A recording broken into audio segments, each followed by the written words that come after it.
Genetics 12th standard में students को आमतौर पर बहुत ज़्यादा टफ लगती है। तो यहाँ पे सवाल ये आता है कि कोई भी चीज़ टफ कब होती है, जब वो हमें इजीली अंडरस्टैंड नहीं होती, समझ में नहीं आती। तो अगर जेनेटिक्स हमें आसानी से समझ में आ जाए तो ये भी हमें टफ नहीं लगेगी। सवाल आता है कि इसको आसान कैसे बनाया जाए। तो आसान बनाने का सबसे आसान तरीका यही है कि इसको हम उस पार्ट से, उस जगह से स्टार्ट करें जहां से हम चीजों को जानते हैं, समझते हैं। तो जेनेटिक्स जो वर्ड है, पहले इसको ही तोड़ लें थोड़ा, तो इससे निकल के आता है एक शब्द जीन। तो सिंपल भाषा में इसकी डेफिनेशन होती है स्टडी ऑफ जीन।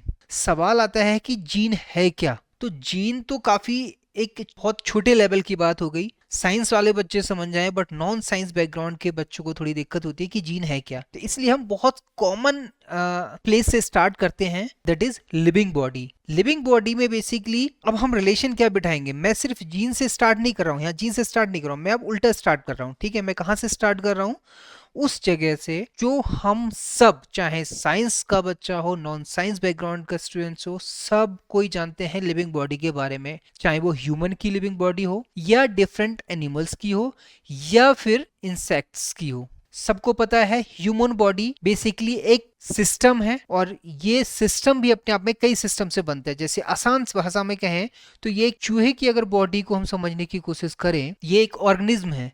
ठीक, तो चूहे की बॉडी बहुत सारे सिस्टम से मिलकर बनती है, जिसमें डाइजेस्टिव सिस्टम यानी पाचन तंत्र, इतना तो समझ जाएंगे। ठीक है, इसके अलावा ब्लड के लिए हार्ट, दिल वगैरह, सांस के लिए फेफड़े यानी लंग वगैरह। तो इसमें से हम एक सिस्टम को उठाते हैं, डाइजेस्टिव सिस्टम यानी कि पाचन तंत्र को। तो चूहे का पाचन तंत्र अलग अलग ऑर्गन से मिलकर बनता है। जैसे यहाँ पे small intestine, stomach, small intestine मतलब छोटी आंत, पूरा नहीं लिखा है मैंने, स्टमक मतलब अमाशय, फिर लास्ट में है लार्ज इंटेस्टाइन। तो इसमें अगर हम एक ऑर्गन को लें, जैसे कि हमने अमाशय को ले लिया, अमाशय एक ऑर्गन है। अब हर एक ऑर्गन कुछ कोशिकाओं के समूह से मिलकर बना होता है, जिनको हम कहते हैं टिश्यू। टिश्यू यानी कि ऊतक, ऑर्गन मतलब अंग और टिश्यू मतलब ऊतक। ठीक, ऑर्गन सिस्टम मतलब अंग तंत्र। अंग तंत्र ऐसे सिस्टम, ऐसे तंत्र जो एक शरीर का निर्माण करें, एक जीव का निर्माण करें, उनको हम कह देते हैं ऑर्गन सिस्टम। ठीक है, तो ये बेसिकली एक ऑर्डर है बॉडी का, किसी भी लिविंग बॉडी का। एक बॉडी बनती है अलग अलग अंग तंत्रों से, ऑर्गन सिस्टम से। हर एक ऑर्गन सिस्टम बनता है अलग अलग अंगों से। जैसे हमने फॉर एग्जांपल डाइजेस्टिव सिस्टम लिया, पाचन तंत्र लिया, और उसका एक अंग उठाया, सिर्फ कौन सा, अमाशय, जो सामने पिक्टोरियल में साफ साफ दिख रहे हैं। इसी तरह से अब हम एक अंग के और ज्यादा निचले स्तर पे जाएं तो हमें पता चलता है कि हर एक अंग कुछ कोशिकाओं के समूह से मिलकर बनता है। उन समूह को कहते हैं ऊतक। तो ऊतक बेसिकली क्या होते हैं, कोशिकाओं के वो समूह यानी group of cells which perform a specific task. कोशिकाओं का वह समूह जो कोई एक विशेष कार्य करता है। यानी कि अगर वो डाइजेस्टिव सिस्टम का पार्ट है तो उसका काम होगा सिर्फ और सिर्फ खाने को पचाना। अगर वो ब्लड का पार्ट है, हार्ट का पार्ट है, तो उसका काम होगा ब्लड को सर्कुलेट करना। अगर वो लंग्स का पार्ट है तो उसका काम होगा हवा को सर्कुलेट करना या ऑक्सीजन को सर्कुलेट करना, किसमें, बॉडी में। तो ये क्या हो गया, एक स्पेसिफिक फंक्शन हो गया। इसी तरह से जब टिश्यू को हम बात करें तो टिश्यू में बहुत सारी सेल्स होती हैं, और हर एक सेल अपने आप में एक पर्टिकुलर फंक्शन डिराइव करती है या परफॉर्म करती है। तो अब सेल, ये यहां तक समझ में आया। हम बात कर रहे हैं जेनेटिक्स में समझने की जीन को।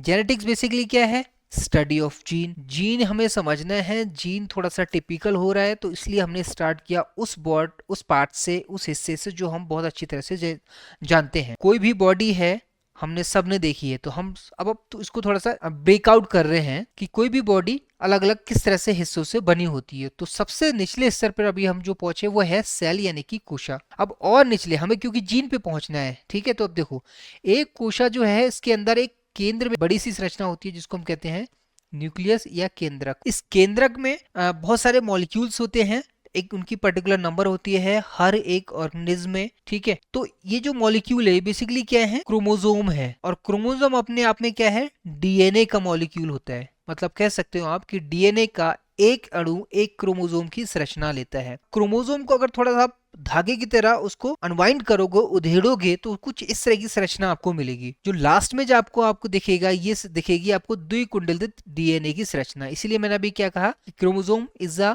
Condense form of D DNA. तो ये जो द्विकुंडलित यानी कि double helical structure of DNA है, इसका एक हिस्सा अगर हम बाहर निकाल लें तो ये कहलाएगा जीन। जीन का साइज छोटा और बड़ा भी हो सकता है, ये छोटा हिस्सा है, हो सकता है जीन इतने बड़े हिस्से को भी बनाए, तो ये हिस्सा छोटा बड़ा भी हो सकता है। तो बेसिकली हमने क्या समझा कि जीन सबसे आधारभूत इकाई है जो बनाती है डीएनए। डीएनए से बनते हैं क्रोमोसोम, क्रोमोसोम मिलते हैं हमें केंद्रक में, केंद्रक मिलता है हमें शेल में या कोशा में, और एक कोशा बनाती है ऊतक, ऊतक बनाते हैं अंग, अंग से मिलकर बनते हैं अंग तंत्र, और बहुत सारे अंग तंत्र मिलकर बनाते हैं एक जीव को या एक शरीर को।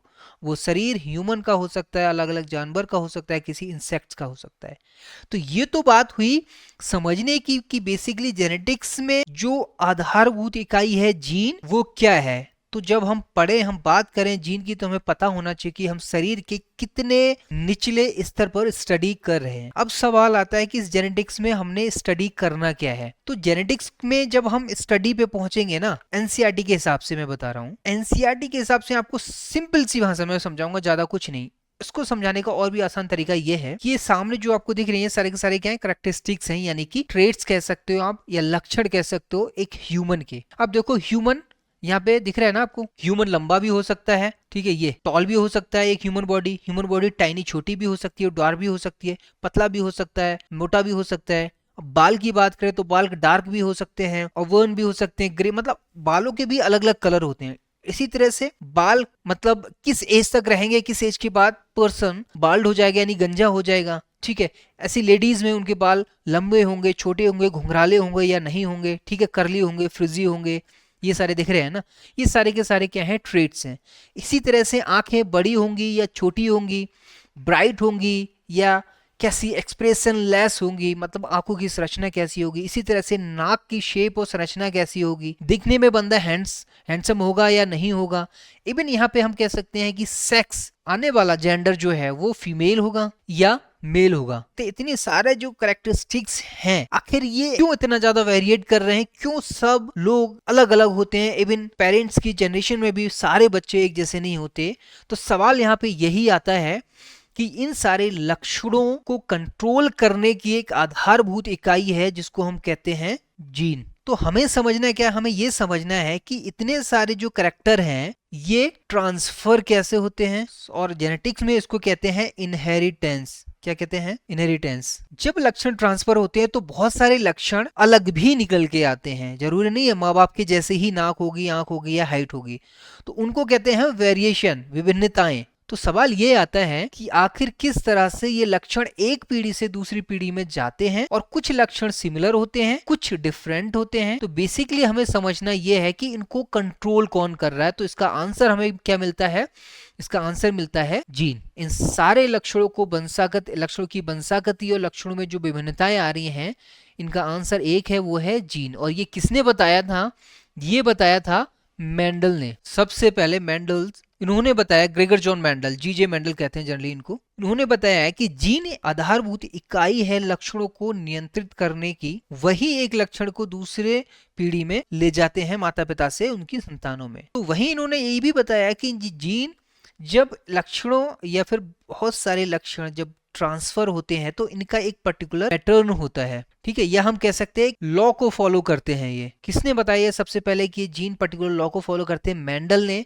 इसलिए हम कह देते हैं कई बार मेंडल्स लॉ ऑफ, किसके लॉ, कि किस तरह से ये जीन या कैरेक्टर ट्रांसफर होते हैं या इनहेरिट होते हैं एक पीढ़ी से दूसरी पीढ़ी में, और किस तरह से ये कैरेक्टर एक दूसरे से अलग हो जाते हैं। तो जेनेटिक्स में हमने क्या पढ़ना है, बेसिकली प्रिंसिपल, उन सिद्धांतों को पढ़ना है जो इनहेरिटेंस और वेरिएशन का कारण है, या जिनकी वजह से या जिनके आधार पर इनहेरिटेंस और वेरिएशन होता है या वंशागति होती है लक्षणों की, ठीक है। तो बेसिकली हम क्या पढ़ेंगे, Mendel's law of inheritance and variation. पहले स्टेप में हमने क्या समझा, बेसिक समझा कि जेनेटिक्स में हम बात करेंगे जीन की किस लेवल पे बात कर रहे हैं वो हमने समझा। फिर हमने क्या समझा कि बेसिकली हम जीन में पढ़ने क्या वाले हैं, हम जीन में पढ़ने वाले हैं कि किसी भी जीव के जो लक्षण हैं वो किस तरह से ट्रांसफर होते हैं, वो किस तरह से अलग होते हैं, कौन सी ऐसी चीज है जो इनको कंट्रोल करती है, वो है जीन। और ये सबसे पहले किसने बताया, मेंडल ने बताया। और मेंडल ने ये भी बताया कि ये जीन एक पर्टिकुलर लॉ को फॉलो करते हैं ट्रांसफर होते टाइम, वेरिएशन होते टाइम, ठीक है। तो उनको हमने कह दिया मेंडल्स लॉ ऑफ इनहेरिटेंस। तो मेंडल हमें बताएंगे कि किस तरह से ये जीन एक लक्षण को दूसरी पीढ़ी में ले जाते हैं, और क्या जीन सिंगल फॉर्म में होते हैं या डबल फॉर्म में होते हैं, एक जीन ले जाता है, दो ले जाते हैं, तीन ले जाते हैं, इन सब की हम स्टडी करेंगे। इसके साथ ही जब हम इसकी बात कर लेंगे और साथ में हम ये भी समझ लेंगे कि बेसिकली जो सेक्स डिटरमाइन होता है, होने वाली संतान मेल होगी फीमेल होगी, ये भी इवन हम पता लगा सकते हैं अगर हमें बेसिक नॉलेज हो जीन की कि जीन क्या है, किस तरह से ये माँ बाप से बच्चों में ट्रांसफर होते हैं। तो उसमें हमें ये भी अंदाजा लग जाता है कि आने वाली संतान की प्रोबेबिलिटी क्या है कि वो फीमेल होगी या मेल होगी। फिर सवाल ये भी आता है कि अगर इन जीन में during the transfer, during the variation कुछ परिवर्तन हो जाए, कुछ चेंज हो जाए, जिसको साइंस की भाषा में म्यूटेशन कहते हैं, तो क्या होगा? ठीक है, तो म्यूटेशन होगा तो बेसिकली क्या होगा, एक ऑर्डर जो था वो डिसऑर्डर हो जाएगा, डिसऑर्डर। तो इस तरह से क्या होगा, एक तरह की बीमारी या सिम्टम सामने निकल के आएंगे जिनको हम कह देंगे जेनेटिक डिसऑर्डर या जेनेटिक बीमारी। क्यों? क्योंकि ये जीन में परिवर्तन की वजह से हुई है। तो यहाँ पे पढ़ेंगे हम जेनेटिक डिसऑर्डर की बात करेंगे, क्योंकि साफ साफ नजर आ रहा है कि जीन का जब ऑर्डर अलग अलग हो जाता है, चेंज हो जाता है, परिवर्तित हो जाता है, डिस हो जाता है, तब उससे जो सिम्टम्स, जो बीमारी, जो लक्षण निकल के आते हैं उनको बोलते हैं हम जेनेटिक डिसऑर्डर। फिर इसके अगले हिस्से में जो हम बात करने वाले हैं वो बात करने वाले हैं कि आखिर ये जीन नाम की चीज जिसकी हम बार बार बात कर रहे हैं, कहाँ होती है ये जीन, क्या है ये चीज। अब इसको जब लोकेशन की बात करेंगे तो हम देखेंगे कि जो सेल है, अभी जो हमने बात की थी, सेल के अंदर एक न्यूक्लियस होता है और न्यूक्लियस के अंदर एक अणु होता है या मॉलिक्यूल होता है जिसको कहते हैं डीएनए। तो बेसिकली क्या है, ये डीएनए ही है जो जीन्स, अलग अलग जीन से मिलकर बना होता है, और पूरा का पूरा जो दारोमदार है वो, या हम कह सकते हैं जो मास्टर है, जो सेंटर ऑफ कंट्रोल है, वो डीएनए ही है। तो फिर हम जानेंगे डीएनए के बारे में कि डीएनए होता क्या है, व्हाट इज डीएनए, इसका स्ट्रक्चर क्या होता है, संरचना कैसी होती है, कैसे ये बना होता है, इसमें जीन का जो प्लेस है, स्थान है, वो कहाँ है, किस तरह से जीन इसको बनाते हैं। फिर हम क्या समझेंगे इसमें, फिर सवाल इसमें आएगा कि डीएनए, इसके अंदर जो भी इंफॉर्मेशन है जीन की फॉर्म में, जो कोड है, उसको किस तरह से ये ट्रांसफर करता है। तो बेसिकली क्या करता है, डायरेक्टली जीन डीएनए से तो कैरेक्टर एक्सप्रेस होते नहीं है।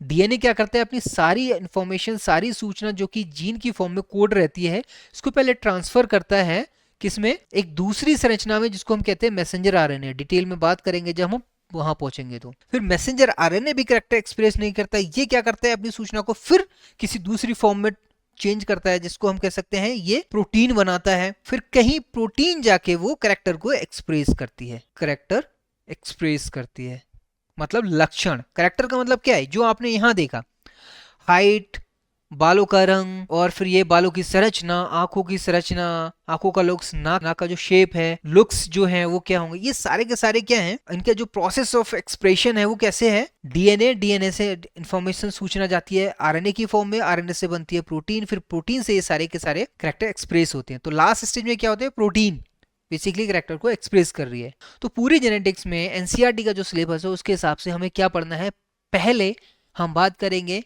उन सिद्धांतों की, उन प्रिंसिपल्स की, उन रूल्स की जो मेंडल ने दिए, जिसमें हमें ये बताया गया कि किस तरह से जीन एक कैरेक्टर को पेरेंट से उनकी संतानों में ले जाते हैं, और अगर कुछ वेरिएशंस आते हैं, विभिन्नताएं आती हैं, तो उनके क्या आधार हैं, किस तरह से आती हैं। दूसरे में हम ये जानने की कोशिश करेंगे कि जीन कहाँ लोकेट होता है, ऐसा कौन सी संरचना, कौन सा मॉलिक्यूल है सेल में जो सारे के सारे ये काम को कर रहे हैं। तो वहां हमें आंसर मिलेगा डीएनए का। फिर हम डीएनए के बारे में जानेंगे, क्या होता है, इसकी संरचना क्या होती है, किस तरह से ये इसको ट्रांसफर करता है सारा। तो ये ही पूरी हमारा क्या है, पूरा का पूरा एक माइंड मैप है जेनेटिक्स का।